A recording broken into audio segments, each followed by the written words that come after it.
Assalamualaikum warahmatullahi wabarakatuh.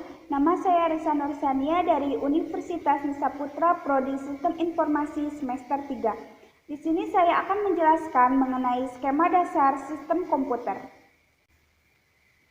Skema dasar sistem komputer terdiri dari 4 macam komponen. Keempat komponen tersebut berinteraksi dan bekerja sama untuk mencapai suatu tujuan sistem komputer, yaitu komputasi. Selanjutnya, akan saya jelaskan mengenai 4 komponen pokok di sistem komputer.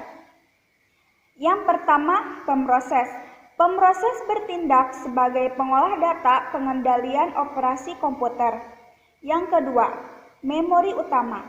Memori berfungsi untuk menyimpan data dari program.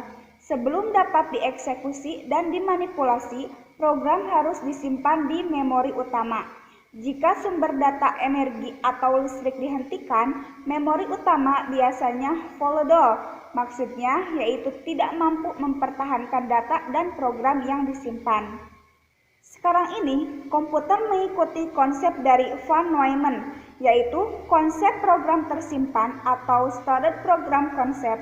Maksudnya yaitu program atau kumpulan perintah disimpan pada suatu tempat atau memori yang selanjutnya instruksi atau perintah tersebut diambil untuk dieksekusi. Sasaran yang akan dicapai komputer bergantung atau sesuai dengan program yang disimpan untuk dieksekusi. Melalui cara itulah maksud tujuan penggunaan komputer bisa disesuaikan dengan mudah, yaitu hanya dengan mengganti program yang disimpan di memori untuk dieksekusi. Dengan konsep ini akan menghasilkan fleksibilitas atau keluasan kegunaan komputer. Yang ketiga, perangkat masukan dan keluaran.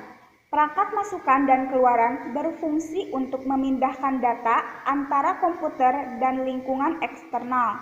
Lingkungan eksternal dapat berupa beragam perangkat, misalnya seperti perangkat penyimpan sekunder, terminal, perangkat komunikasi, dan sebagainya. Perangkat-perangkat tersebut berfungsi sebagai penghubung antara komputer dengan lingkungan luar, sehingga akan timbul hubungan timbal balik, yaitu komputer dipengaruhi lingkungannya dan komputer mempengaruhi lingkungannya. Melalui cara ini, komputer akan memberi manfaat untuk penggunaannya. Yang keempat, interkoneksi antar komponen. Interkoneksi antar komponen yaitu susunan atau struktur dan mekanisme yang menghubungkan ketiga komponen pemroses, memori utama, dan perangkat masukan atau keluaran. Interkoneksi antar komputer secara fisik berbentuk perkawatan, baik berbentuk perkawatan logam atau cara koneksi fisik lainnya. Komponen interkoneksi sebenarnya tidak hanya perkawatan, melainkan aturan atau tata cara komunikasi di antara elemen-elemen terhubung yang saling berkomunikasi, supaya tidak kacau sehingga dapat mencapai tujuan yang diharapkan. Ada banyak sistem bus yang populer, di antaranya yaitu ISA, PCI, dan VISA. Pada saat ini, seiring dengan berkembangnya pengetahuan dan teknologi, ada berbagai macam sistem operasi komputer dengan keunggulan masing-masing. Sistem operasi adalah penghubung antara pengguna komputer dengan perangkat keras komputer.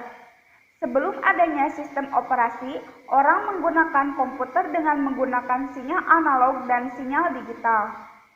Supaya lebih memahami sistem operasi, maka perlu diketahui terlebih dahulu skema dasar sistem komputer itu sendiri.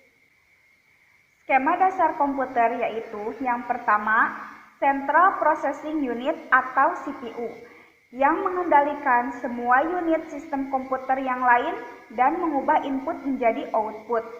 Di dalamnya berisi primary storage atau penyimpanan primer, berisi data yang sedang diolah dan diprogram. Selanjutnya, control unit atau unit pengendali, membuat semua unit bekerja sama sebagai suatu sistem. Kemudian, aritmatika dan logical unit, tempat berlangsungnya operasi perhitungan matematika dan logika. Yang kedua ada unit input, yaitu memasukkan data ke dalam primary storage. Yang ketiga yaitu secondary storage atau penyimpanan sekunder yang menyediakan tempat untuk menyimpan program dan data saat tidak digunakan. Yang keempat yaitu unit output atau mencatat hasil pengolahan. Sekian dari saya, mohon maaf apabila ada kesalahan. Terima kasih. Wassalamualaikum warahmatullahi wabarakatuh.